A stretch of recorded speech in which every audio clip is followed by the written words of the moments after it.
चारों चोर दरबारे सुल्तानी में हाजिर हुए। जिस चोर को ये कमाल हासिल था कि वो जिसे अंधेरी रात में एक बार देख ले तो फौरन उसे पहचान लेता, उसने जब तख्त पर बैठे हुए आदमी को गौर से देखा तो फौरन पहचान गया। वो अपने एक साथी के कान में कहने लगा, मेरे भाई, रात को कुत्ता सच कह रहा था कि हम 5 आदमियों में एक बादशाह भी मौजूद है।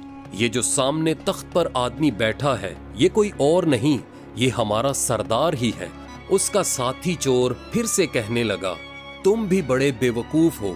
रात को हमारे दूसरे साथी ने कुत्ते की बातों में आकर चोर को बादशाह कहना शुरू कर दिया और इस वक्त तुम हो कि बादशाह को चोर बना रहे हो। उनकी सरगोशियां सुनकर सुल्तान कहने लगा, ये आपस में क्या बातें कर रहे हो? वो चोर जिसने रात को सुल्तान को देखकर दिन में पहचान लिया था, वो आगे बढ़ा और कहने लगा, ऐ हमारे सरदार, तुम अपना हाथ कब हिलाओगे? क्या उस वक्त हिलाओगे जब हमें फांसी पर लटका दिया जाएगा?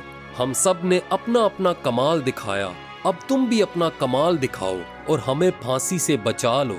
सुल्तान महमूद उसकी बातें सुनकर हंस पड़ा और कहने लगा, तो तुमने मुझे पहचान लिया।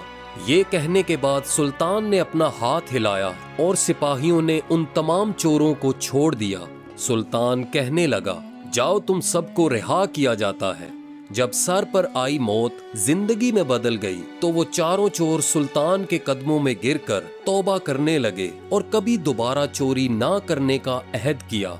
सुल्तान ने भी उन सब को माफ किया और वो चारों चोर भी सच्चे दिल से तौबा करके नेक और साले बन गए।